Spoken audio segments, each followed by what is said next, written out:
Thank you everybody so much for joining us today. I really appreciate everybody coming out here, and I'm really excited for this panel. So a couple of months ago, the editors at the Globe came together and said, we'd really like to do more to sort of recognize all the amazing young talent. There's been a lot of discussion from 1 in 3 downtown and other groups have been trying to sort of do a good job of sort of better highlighting all sort of the young innovators and the young passion that's sort of driving this city. Boston obviously has a huge amount of resources from all the amazing colleges, but even pre-college and post-college energy coming into the city has done a lot to drive sort of what's exciting and what's happening in Boston. And so we solicited thousands of nominations, and we had a judging panel that came together and sort of did the hard work of sort of sifting through and coming together with 25 very representative samples of some of the amazing people who are making things happen in the city.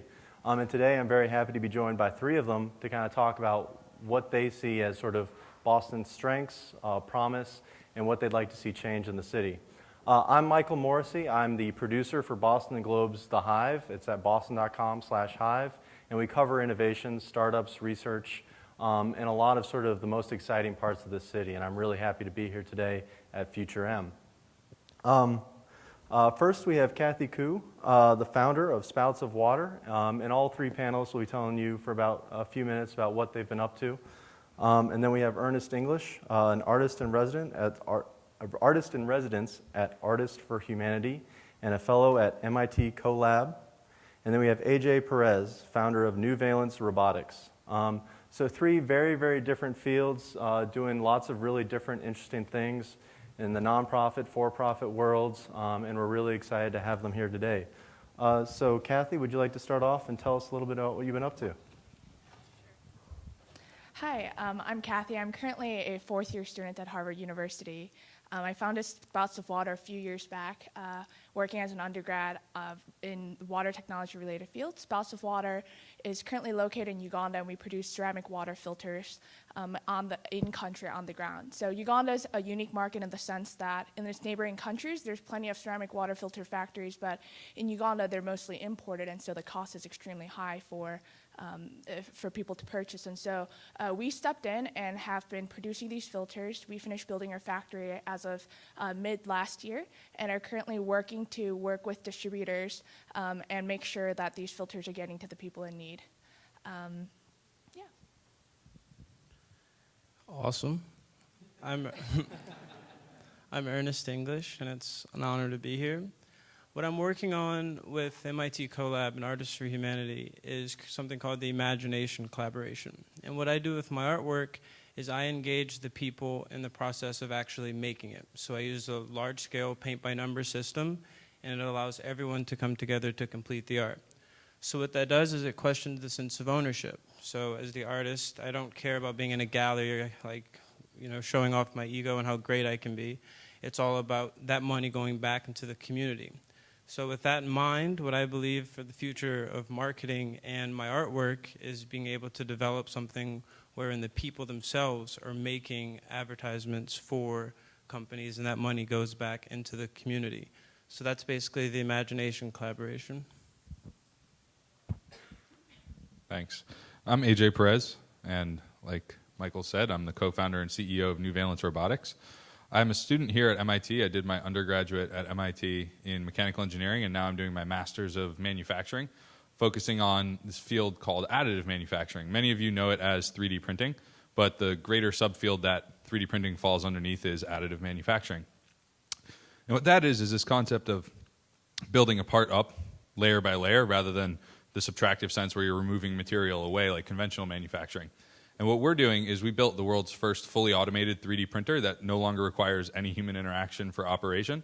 And we're taking these 3D printers and putting them into schools so that the next generation of innovators and inventors are learning from a young age how to use the next cutting edge technology that's going to be used for production in the next 20 years. Thanks. And so we're going to do this in a panel format, and then we'll take some questions from the audience.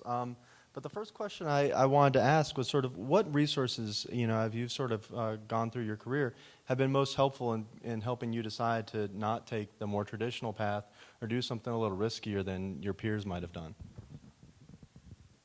Yeah, so I'm not sure, I haven't been out in the real world yet, so I'm not sure if this only applies to college students, but I was lucky enough where, as an undergrad, there were plenty of opportunities available to me. My sophomore year was the first year Harvard offered the President's Social Challenge, and so we competed in there and was able to get funding from there. MIT has 100K, and there's so many other resources and competitions available in the Boston area that I was able to take advantage as an undergrad, and now I'm really excited to see what opportunities there are for me outside of school. But so far, it's been a blessing to be a college student living in Boston, working in Boston, trying to start my own project and look for different ways where I can kind of step outside of the traditional go 4 years straight through college and kind of get a job. I actually was fortunate enough to take a year off during my college years with the funding that I was able to raise within Boston and go work on this project for a year in Uganda. I'd say the greatest resource, well, there are a couple different things that really helped me. One is a man who happens to be in this room right now named Mel King, and I met him last August and introduced me to MIT Collab and Artists for Humanity, and since then they've really helped me develop a vision and dream. But where did I get the resources to develop this vision and dream? My first year of college, I traveled in Central America and all throughout Central America, Nicaragua, Guatemala, Costa Rica, and that's when I came up with this concept that I'm currently using to bring people together called the Line of Life series. And I would do this, and I'd go to hostels all over, people from all over the world, and I saw that they were actually coming together to make the artwork, and the power that had to really bring people together and shift the way they were seeing the world, and hopefully someday, by bringing everyone together, even not just in hostels, change the way people are seeing each other globally. So that's what I'm trying to do with the arts. So as a mechanical engineer, I had a pretty hard time outside of MIT finding any resources to build anything. It's pretty difficult in Boston. You go and talk with most people about trying to start a company, and they ask you, well, what's your app do? And that's not at all what my company is about, not at all what our co-founders do. We manufacture things, and that's part of our vision. And the resources in Boston are actually great. It's actually more so outside of Boston. This is where most of manufacturing happened in the United States for a really long time, in the New England area. So there's a lot of really great knowledge in people here in the Boston area, mostly folks who have retired and are now working as training assistants in some of the labs or as professors and teachers. So I would say that the greatest resource I've had is in the people that have been in the Boston area and talking to them and listening, which is something that most engineers don't do that well, the talking thing. AJ, you brought up a great point in terms of the challenges and some of the resource, having a hard time finding the resources sometimes. I'm curious, in terms of trying out, in very different fields, something new, something a little bit different than what a lot of other people were doing. What have been some of the biggest challenges to you in terms of pursuing that course, and sort of what have you done to get around that?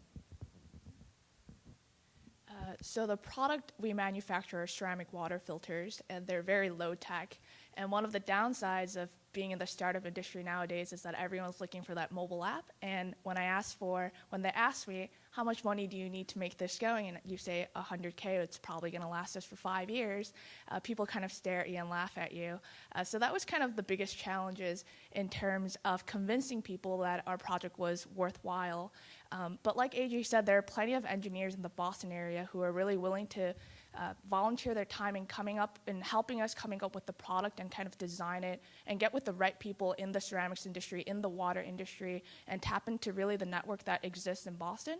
I'm sure it exists in any larger city, but in Boston especially, Engineers Without Borders is really, the professional chapter is really active, and there are a bunch of other smaller organizations that really helped in maybe they weren't able to help us directly, but in helping us make the connections so that we found filter factories in Guatemala that were willing to help us in Kenya, in Tanzania.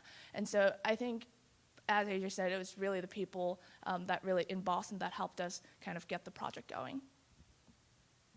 The question was obstacles, right? What was it? Obstacles and how you got around them. So believe it or not, my obstacle, although is also one of my greatest resources, are my parents. Because being a young artist and I got homeschooled, or distance learning as they call it, and that's when I really became inspired. I was 17, I played soccer and tennis my whole life, so I wasn't off making art and trying to unite people. So they came down pretty hard on me when I told them that I was just going to stop everything and I'm not going to college and playing tennis and stuff like that. But what I learned from that is to just keep, obviously, as cliche as it may sound, working on what you believe in, but making sure that it's not all about yourself. Because if it becomes all about yourself, and in a lot of cases art is that, then you're not really fulfilling any greater good for anybody, and that's really important to me. So I want to say the biggest obstacle that we faced was getting access to a lot of the prototyping equipment that we needed to get our hands on in order to build some of the things that we were working on. So just to put it in context, I didn't start building 3D printers because I wanted to start a 3D printing company. I was actually working on an apparel design company, and we needed to rapid prototype some of the manufacturing equipment for that. And we had no access to prototyping equipment at MIT because if you wanted to use any of the lab space, you had to be in that lab and be using it for school purposes only. You couldn't do it for independent efforts. So what me and my co-founders did, we were all living together in the same fraternity at MIT. We decided to build our own machine shop in the basement of our house and then build our own 3D printer in the basement of our house so that we could solve some of these problems that we were having around rapid prototyping. And in doing so, we ran into the issues of actually sharing and using the 3D printer and automating it. So the problem came from us experiencing a problem from solving another problem. So it was, everything's very action-oriented, and that's really what's been the impetus for everything that we've done. And the way we overcame it was just by getting our hands dirty and building it. That's great. So you're all doing something that's sort of disruptive and changing. I mean, when you look at your fields, when you look at your peers and sort of who's inspiring you right now, what's the most exciting thing going on in your industry to you, and how does that get you going in the morning and thinking differently about how you work day to day? So the product that we develop, obviously, is commonly used by NGOs all across the world, and the most common method of distribution is kind of giving it away for free. And the problem that you run into that, in that sense, is that people, once it breaks down, or they stop using it because they get tired of using it. And so there's this behavior change problem. And what's great and changing in that field is when people are producing these ceramic water filters, they're partnering up with these NGOs who would have previously given them away for free and have said, we want to work on a project where you're either helping these people pay for it themselves, or we're going to produce it at a low enough cost so that people are able to afford it. And so there's a factory, I mentioned the Guatemala factory, but they just hit their $1 million in revenue last year. And this is from selling $10 filters to people who were originally unable to afford filters from India, from Switzerland, from Korea that cost $100 a pop in the past. And so it's really exciting to be in Uganda and to produce these filters that we're producing at $10 and compare them to the currently available technology on the market and see how affordable we're able to make this resource. So in the field of art and marketing, you have a couple of different things going on. Participatory arts, actually. You have this guy, JR, who maybe many of you are familiar with. He takes pictures of people, blows them up all over the world. It's in Times Square. And that's great. He doesn't want to involve marketing at all. Then you have companies like Converse who are doing this wall-to-wall thing where they pay artists all over the world to basically throw some beautiful piece of art up on walls everywhere. And that in relation to what I'm doing, because I don't really see anybody else doing what I'm doing or what I want to be doing with people and companies, is actually bringing them all together to make what would be on that wall for Converse, you know, but having the same reach that JR is having all over the world. And, I mean, that's basically it. I just don't see it happening. I want to see it happening. That's my dream. But I really do love Converse and companies who are doing that and trying to reach out to the people, because it's basically like this one direction type of thing, especially with social media, and that's sort of like the revolution here in marketing and whatnot. But I say take a step back and go back to print, go back to the actual art, and try to revolutionize and create a renaissance on that front. And in the spirit of renaissance, I'm talking about a manufacturing renaissance, and that's really what gets me up every day. And one of the big prohibiting factors in additive manufacturing and 3D printing more specifically is the way people think about design and creation of 3D models and how you actually bring that idea to life. So what a lot of our competitors do right now is they sell 3D printers to engineers who have been trained in using conventional methods of engineering and manufacturing. And that doesn't work when you then give them a 3D printer and say, now what's better, the 3D printer for making this conventionally designed thing or the conventional techniques? Of course, the answer is always the conventional techniques. The 3D printer is used for rapid prototyping. So what really inspires me and the change that my company is trying to bring is getting these into schools to see what kind of creativity we can unleash in the next generation, because that's going to be who defines what this new face of manufacturing actually does to the world. It's not going to be the people sitting in this room. That's like me giving my grandma a PC right now and expecting her to code up Facebook. It just doesn't make any sense.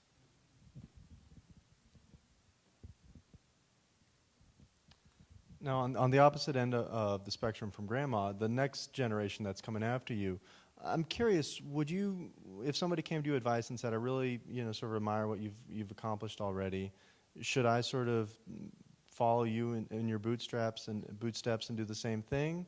Or, should I try something else? Or what could they learn from your mistakes? So I don't know if I would recommend that all college students take a year off from school, move to Africa in the middle of nowhere and set up a factory. That is definitely not what I want them to do. I actually, Spouts of Water started because with a bit of hesitancy. I had worked on a design project and I thought it was great, but I knew that as a one-man team, there was no way I could get this project launched. And so for the first good year, what I did was I reached out to all these existing organizations in Uganda and asked them, hey, I have this product. I'm willing to work for free with you for a year to make this product in country. Can you help me do it? And all of them kind of looked at me and they said, we like to work on the distribution process. We don't do the manufacturing ourselves. And so that's kind of how I reluctantly ended up opening a factory in the middle of nowhere in this town called Kumi, Uganda. So what I would recommend for people to really do is you have this great product, and it doesn't necessarily mean that you need to go there. It doesn't mean that you have to reinvent the wheel. I think especially in terms of development in technologies in developing countries, there are definitely better established organizations who can help you along the way. Thankfully, the ceramic water filter factory, all 54 factories all around the world are really supportive in helping you kind of get your feet on the ground and make sure the factory is well operated. And so as long as you have that network, I think that would be my biggest recommendation.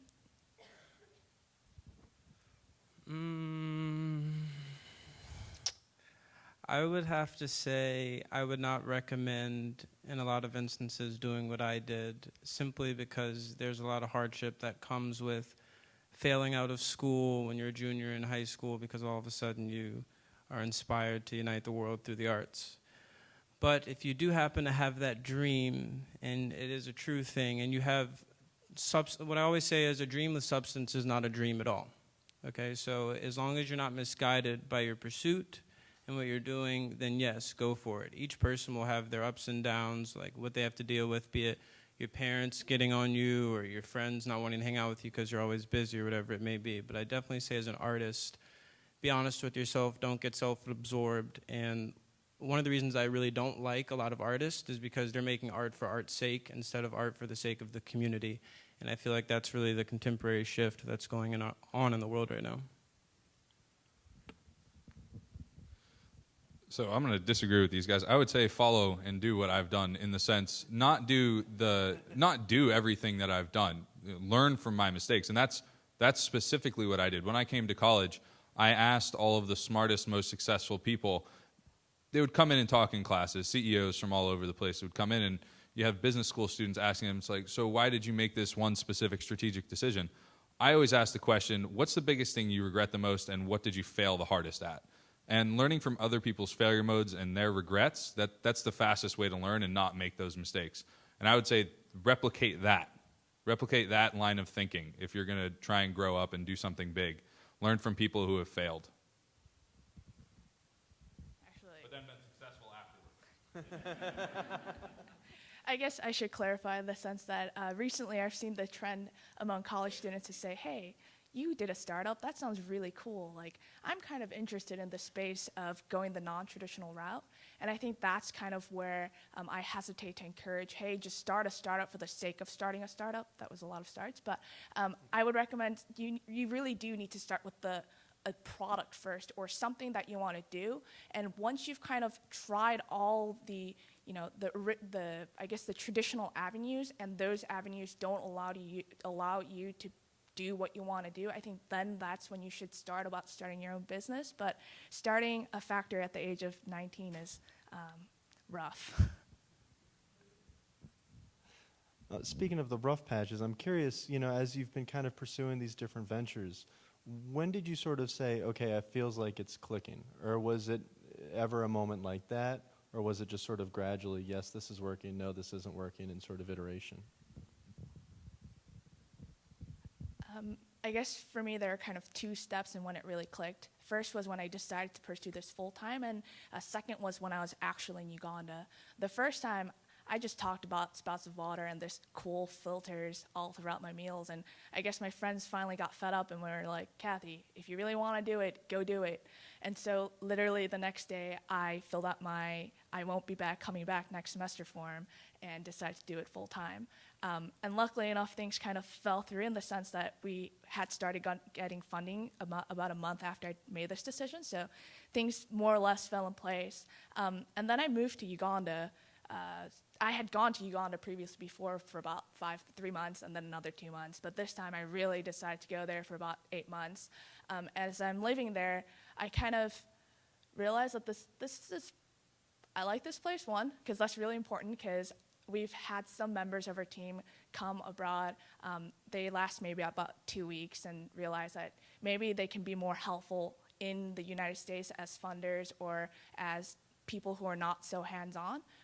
But I realized that, hey, I really like Uganda, I really like the work that I'm doing, and I can live here for the rest of my life. And I guess that's kind of something that's distinct or different between these guys and me, in the sense that if I want to do what I want to do, I have to be in the middle of nowhere in Uganda. And that's kind of when it really clicked, and I realized that as long as I kind of stick through with this, everything will be okay. And since I like what I'm doing, I can stick with it. So same with Kathy here. My friends were basically like, do it, man. Like, you talk too much. So me doing it meant moving from New Orleans, where I'm from, to Boston. And when it really clicked, this whole participatory concept, getting anyone involved, old, young, handicapped, whatever it may be, was Artists for Humanity, where I'm an artist in residence. They had a big Greatest Party on Earth fundraiser, and this was the first time I had ever really done this concept like this. So basically, literally, it's as if I made the art piece, but since I incorporate the numbers, I can allow everyone to come together and do it. So it's fun, I suppose. They love doing it. And it went well there, but that was the first run. But then the real big one, which there's actually a video about that I love, and my colleague at the collab made it. It was on Newberry Street. It was like beginning of summer, first day of summer actually, the first day of summer, and I put up a mural there, and people who I didn't even know were just coming by from all over the world, obviously Boston visiting summer, and some stayed for 5 hours, some stayed for 2 hours, some stayed for 10 minutes, some just did one. And that really showed me that it didn't matter who I was as the artist, but the art spoke for itself. And it really had the power to do what I had dreamed of doing when I was 18 or 17. You know, when I first became an artist, like I was saying, I wasn't painting at that time. I was asking myself, I wonder what my painting is going to look like someday. And I'm really happy to be at the point now where it's clicking, people are getting along with it, and I've done about, 7 or 8 pieces, large scale, since April, and it's really exciting. So for us, I guess the question is, when did we know that this was going to be a potentially successful business? Was when we originally set out, we were building upgrade kits for 3D printers, so that someone who owns one can make their 3D printer better. We talked to a lot of people doing that own their own 3D printers, and we realized it didn't make any sense. And then we started talking to schools about buying a 3D printer. And we knew it was going to work when the first 5 schools we talked to said, sign us up for your paid pilot program. And every school since has wanted to buy a 3D printer from us. So we knew we were onto something when all of your customers are saying yes, and you're able to get in touch with them all the time, and you have a huge market. So like it checks off all the boxes from a business standpoint, and it makes sense. But then beyond that, when you see a child's face when they're first using a 3D printer or seeing a 3D printer for the first time, and they have their face like right up in it, just staring at this thing, totally enthralled by what it does, and then they're firing question after question after question at you. Can I make this? And can it do this? And can I do that? And you say yes, yes, yes, and then they get so excited about it that they want one and that they want to start making things. That's when we knew that this was something bigger than just a business, that this is a movement that is going to change the world and how we make things and how we conceive things.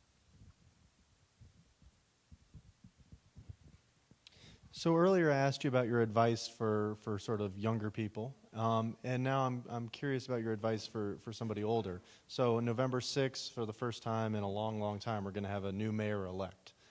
What advice would you give to the new mayor if he came to you on his first day of office and said, what do I need to do to change this city? What do I need to do to better support innovation in this city?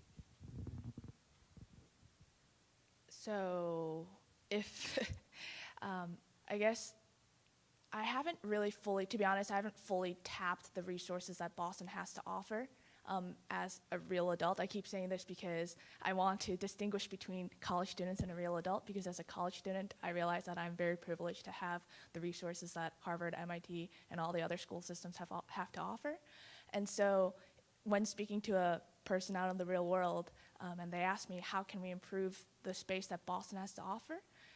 It would be more along the lines of, you know, what resources are available to me right now that will still be available to me a year from now when I'm not in school. And I'm actually quite terrified about the idea. I really want to get out of school, but I'm also really terrified about the idea that in a year, I won't have the access to the money, the resources, the people, the labs that I've been kind of, I guess, squatting in to develop these products, and that it won't be available to me in the future. And so to kind of make that transition easier for innovators would be kind of my asking. Well, these institutions obviously are not going anywhere. So, but in regard to what you're saying, I feel like hopefully, I don't know if this is true or not, but your time there and what you've developed will obviously, hopefully again, find people who are interested in investing in what you're doing. So I would really hope that's the case. But what I would tell the mayor is I would say, hey man, like I said, the institutions aren't going anywhere. What you need to do is create platforms, be it artistic. We're going to teach people about 3D printers and workshops, because I found an issue in Boston, and it's that they have all these different neighborhoods, okay? And they're all really proud to be from the neighborhood they're from, and they're young, and you have that everywhere. So how do you combat that? You have to bring them together on a large scale, and obviously it's not just coloring in my paintings, it's stuff that's a lot more relevant and can change the world truly with the Renaissance here. So. What I would say to the new mayor is invest in education, period. If you're spending money on anything else, it's a waste of money. If you invest in helping the smartest people in the world, the most creative people in the world, who are little 5- and 10-year-old kids, they're the ones who are going to solve all the problems that my parents and their parents have caused and generations before us have caused. It's not going to be throwing money at rich people now to try and invest in other things. That's not going to be useful at all. Building new public facilities, maybe that'll be a good resource. Maybe building new maker spaces and hacker spaces would be great. But investing in schools, paying our teachers more, getting qualified teachers. I come from Florida, and I had teachers in my high school that didn't have high school degrees teaching high school classes. It makes no sense. If you look at a country like Norway, they pay their teachers more than doctors. They're esteemed. They're like the best people in the entire country. It's really hard to be a teacher. That's what it should be in this city and in this state and all over this country and all over the world. But he's just the mayor, so he can only start with the city.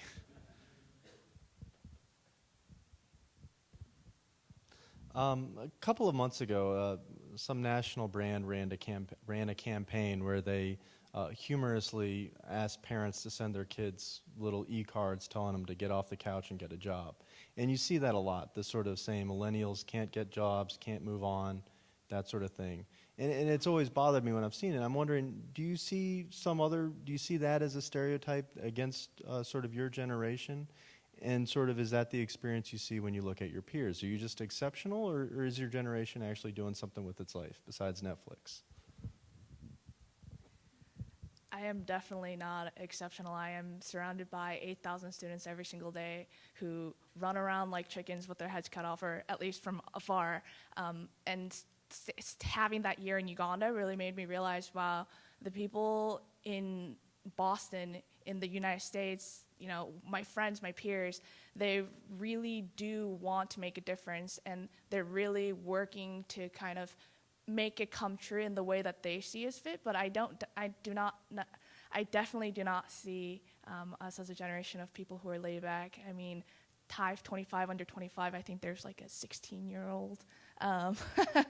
So I really honestly can't agree with that sentiment.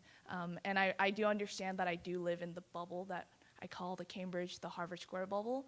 But even beyond it, I grew up in Des Plaines, Illinois, and went to a high school where 40% were illegal immigrants.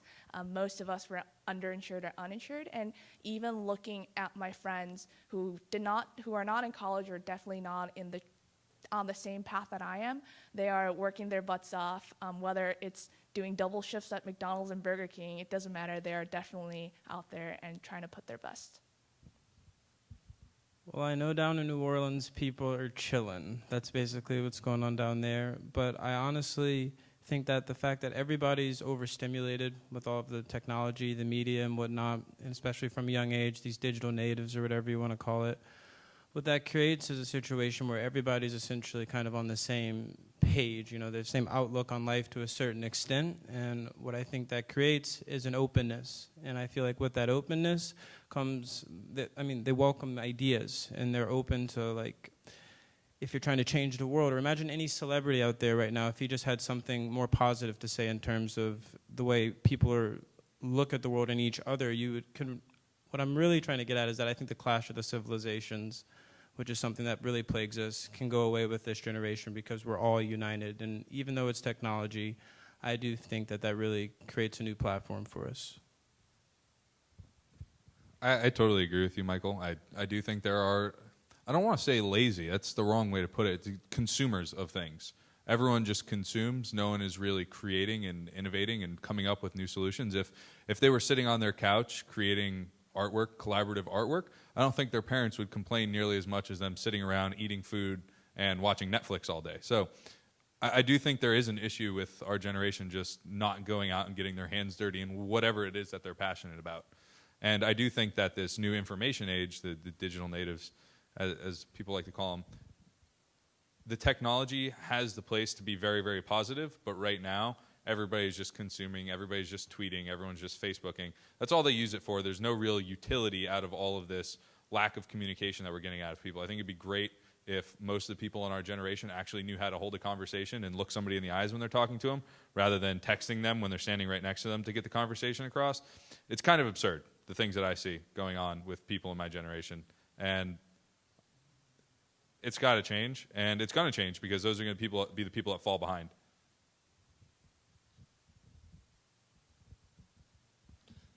So I guess trying to end on a positive note, what's your favorite thing about doing what you do right here in Boston? Sort of what's your favorite thing about the city? Well, it's definitely not the weather, but my 4 years, or 4.5 or 5 years here, have been amazing. My favorite part about doing what I'm doing in Boston is that even though Uganda is, however many thousands of miles away, the fact that I have a professor at MIT who's willing to let me use her basement lab, a professor at Harvard who's willing to let me share his space for bacterial research, it's provided me with a lab away from Uganda. And I've also frequently walked into random shops, machine shops, and kind of asked for their help in designing a press that will make the filters that I want to make. And so I've kind of said this over and over and over, but the people that I've more or less taken advantage of, I guess I can't find a better way to phrase that, but it's been a great time to be in Boston. It's after Uganda, Boston is probably the best place that I could have worked on this project. Boston's pretty good for the arts, obviously. It's a bigger city, people are involved. And being from New Orleans, everything's a bit more backwards, and that's unfortunate, but I had to get out of there and come here. On more of a personal note, like what I like in life, I love the leaves. I like walking around everywhere. It's really amazing to me. But I also believe in the possibility that takes place here, especially with like developing a concept like I'm trying to develop. I think Banksy had his first big exhibit in Boston, so there's definitely room to like branch out from Boston and then really, you know, sort of spark the rest of the world.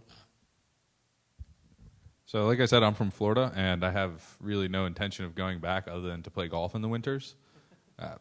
I love Boston. I love that there's actually this thing called a season here, where there's a fall, a spring, and a winter. Like those kinds of things are really new to me, and I love it. Beyond that, I love the friendliness of the people. It's really great when you're going around, you can just talk to anybody, and they don't hate you because it's horrible weather out. It's a really great city also, and like I originally said to the first question that Michael asked, is the people here are amazing, and everybody's willing to help you out, and everybody's willing to put you in touch with their friend who can help you out. And it's like it's a community, but a huge community with a lot of people coming and going, and it's just really awesome to be a part of that. You don't get that same kind of vibe down in Florida. I don't know if anybody's been, but Boston's definitely the place to be. So stay.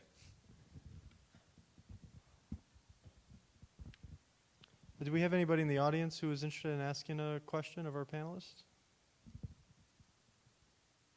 This microphone right up. Yeah.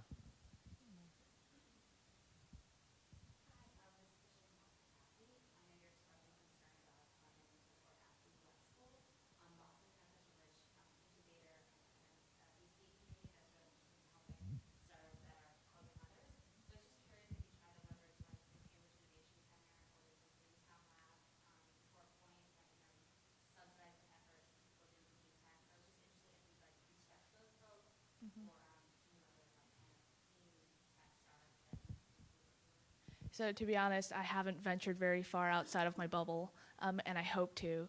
I guess my more concern is not for spouts of water in the long term after I leave Harvard, because the hope is that we won't need too much more help after that. But the idea is that I came while going to school, there were opportunities for me to come across these ideas that I can do things outside of the United States, outside of going into consulting or banking, outside of just going to work straight after. And I was more concerned that after school, would this privilege of being able to be surrounded by all these opportunities all of a sudden disappear? But I actually spent a good part of my morning going through, I kind of realized that I'm graduating soon, so I should kind of look into these, but I was really pleasantly surprised to see that there were plenty of opportunities in Boston. We have a few more questions.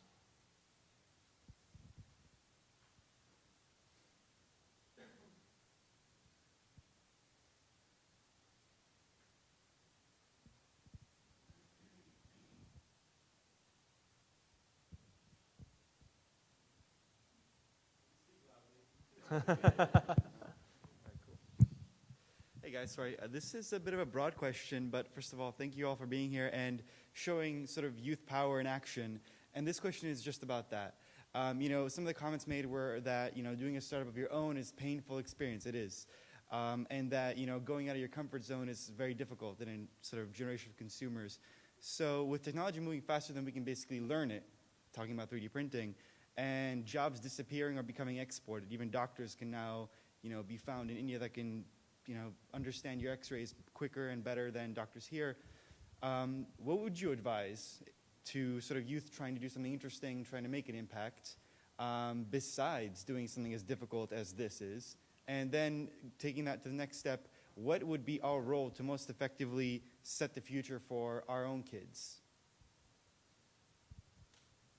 Do I get to tackle this question first? Please, I'd love to get all your thoughts. So maybe I might not be the best person to answer the pass on to our children, because I'm still kind of in the mindset that I am one of them, a child. I feel the same. But in terms of outside of just going out and creating your startup, there's online portals like Khan Academy or edX launched by MIT and Harvard, and all these opportunities for you to take classes and learn about something that you wouldn't learn in a classroom in your 9 subjects or whatever that you learn all throughout high school. And that would be my single biggest push to kind of, before you fall into this rut of going to work every single day and have all this time on your hands, take that time to look through these classes that sound really interesting and learn about something that you would have never thought to learn about. And I guess on that hand, maybe I can answer the parent question, because my parents let me more or less roam free. I feel like nowadays, when I look at kids who are being babysat, they're not allowed to run outside of their 90 square feet front yard. My parents more or less let me run free, and obviously there are safety concerns, but not only did it improve my immune system, which I think is very worthwhile to have in Uganda. It also let me, I distinctly remember having, I didn't have very much American food as I was growing up, and one of the reasons was because I was having dinner at friends' places who were Pakistani, who were Indian, who were eating Polish food. And so just being able to run free and kind of interact with people from a young age is definitely a plus. I would say it's pretty simple. We just need to understand the power we have in numbers and working together, and tackle the idea of shared wealth generation in terms of developing new companies and the way that we operate as a community all over the country and world, for that matter. And I feel like if we teach children from a young age this concept of working together, and kind of what I'm trying to do with the artwork, but there are a lot of other instances, just like if 20 of us or 100 of us work on this right now together, we're going to finish this in an hour, opposed to one person taking one person like a month or something like that. So if once they get that idea, then the social consciousness will really start shifting, and that's where the innovation comes from, really. You can come up with great new technologies. Composting is even great, stuff like that, but if you don't teach people why that's important and get them interested on a personal level, then the service you're providing is only going to bring you a couple of numbers, a couple millions maybe, but it's not really changing the way that people think.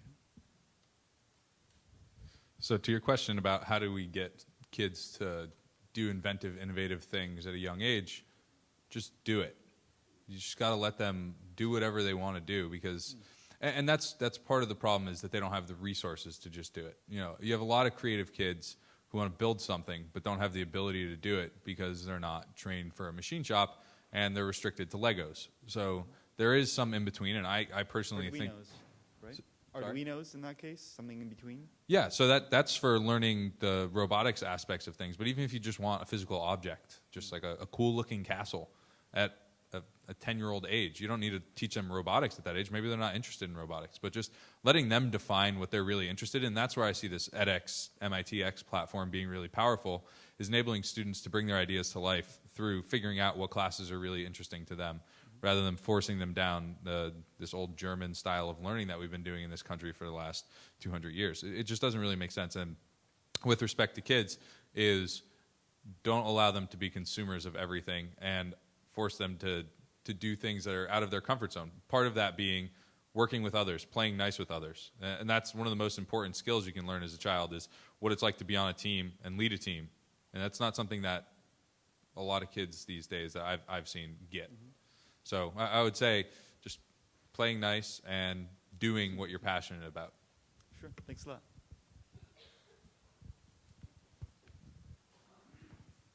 I'm struck by the absence of love. And the thing that I was really impressed with this week, when the young woman from Pakistan talked to the president and said,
So I think that comes from, like AJ was just saying, people playing nice and working together from a young age and developing on those grounds of loving and understanding that without you, I couldn't make this, you know, the value of one another. And the only way for that to spread is for these participatory platforms or whatever is going to bring together these people to go all over the world, you know. And I honestly, as an artist, I kind of go back and forth between it, but I do believe in the idea of branding and companies to come together to make this happen on a larger global scale, because then it's changing sort of, it's redefining the culture. And I feel like the culture that we live in needs to be redefined. And the only way to redefine the culture is to actually bring the people in and have them making the products that are before them every day that are otherwise just made by a company or someone like that. And when that happens, and when these young people are collaborating with people who are older, we understand that we're all on the same level of existence. And that's something that's really, really hard to get across, especially when there's so much technology and a lot of stuff going on around us, wars, drones, you get distracted, politics and whatnot. But we really need to simplify it, simplify the whole world and the way we're interacting with one another. Like John Werner at the Media Lab made a statement about how, yeah, sure, there's all this way to like teach people like through the internet and all this different stuff. There's 2U, all these different services and whatnot. But they actually go over to India and work with these people hands-on. And I feel like that hands-on interaction, that is the love that you're looking for. And I think that's the technology of the heart. So when I talked about Spouts of Water and made my brief intro initially, I just kind of jumped right into our technology. But I hope I was still able to convey the idea that Spouts of Water exists because a group of students wanted to do good, and that we wanted to make an impact on not making diarrheal diseases the #1 killer of children under the age of 5 in Africa. And so I think it's easier with the work that I'm doing, it's easier to kind of say that our goal is to make the world a better place. And as long as, I hope that every day that as long as I'm kind of striving to do that, and trying to, in every aspect of running a factory, in terms of paying fair wages, in terms of offering educational opportunities to our employees, I can kind of get across this message even better. I don't know that much about love, personally. So I would just say working together, like that's the closest experience I have, is I love my co-founders, and just learning to work and play nice with each other, exactly like I said before and that Ernest agreed with. I think that's the best way to make sure that we as a people are doing positive things and making, I don't know, beyond that. Yeah.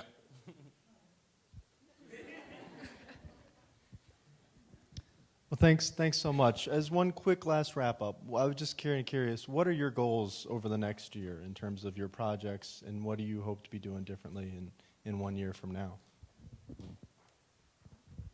So in a year, I'll be leaving Cambridge, the United States, everything, and going back to Uganda, hopefully, to work on this full-time.